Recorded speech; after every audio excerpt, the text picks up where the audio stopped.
So, Apple has many thousands of engineers, years of planning, and months of production to reveal and distribute their new flagship iPhones every year.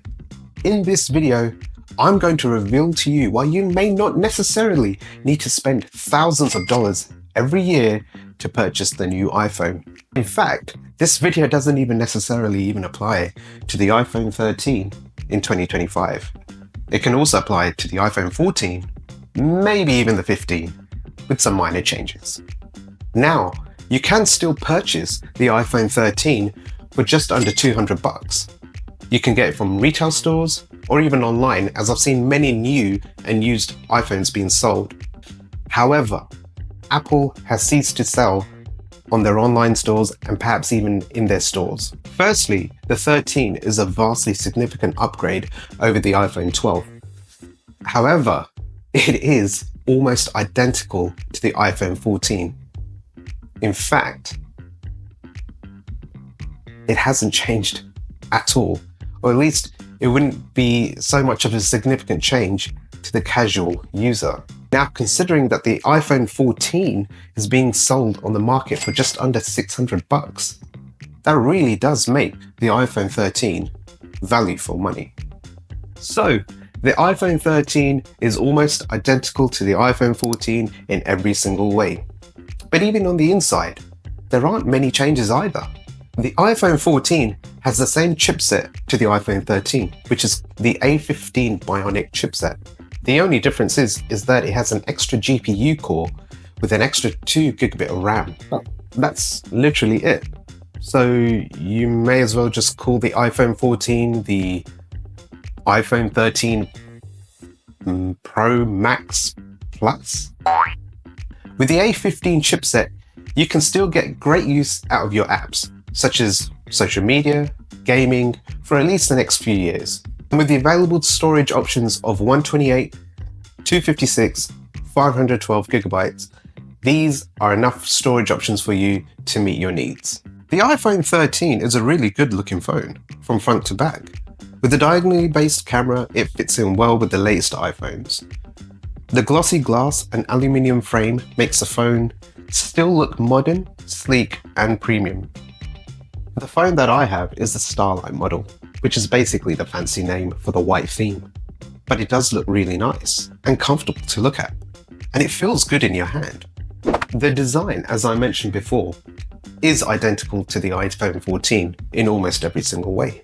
One snag though, it still utilizes the lightning port.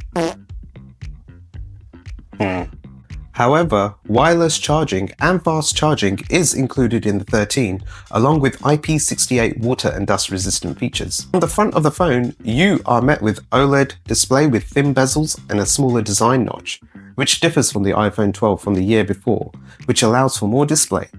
The 13 comes with a SIM tray slot, but was one of the first phones to start with the eSIM with 5G enabled, but it's a nice option to have. I have to say again that picking up this phone, holding it, feeling this phone, just makes me feel like as if I've got a premium device still, even in 2025. The camera still holds up well. On the front, it has a 12 megapixel camera. Then on the back, it has the dual lens 12 megapixel ultra wide setup, in addition to the normal 12 megapixel wide lens at the bottom, which offers consistently high levels of quality in the right conditions, but nevertheless provides versatility. Yes, your new latest iPhone will be better, but if you have the 13, you'd have to wait until the iPhone 15 to notice any real changes in the camera setup. The camera is perfect for Instagram, Snapchat, and any other social media needs. The video recording is still very good, with up to 60 FPS and 4K, which does make it a solid setup. As mentioned earlier, the iPhone 13 can still be purchased for just under $200, which is considerably cheaper than the iPhone 14, which you'd have to fork out around $600 for. It's worth holding on to the iPhone 13 for as long as you're comfortable with, as I feel that as a casual user, you won't be missing too much. This phone will still be relevant for the next few iOS updates, and I've hardly noticed any lags or glitches so long as your battery is nice and healthy. Okay, it doesn't have Apple Intelligence or the other fancier features, but that technology is still being optimized as we speak. So you can still question its value in relation to its initial asking price, which seems to be increasing every year, and question its usability. With the 13, you can throw everything at it, and it can still perform at a high rate and meet your expectations of any iPhones. Now, if you're questioning or even ever questioned whether the Apple iPhone is even the device for you, then you'll want to check out the behemoth that the Samsung S22 Ultra is, right here.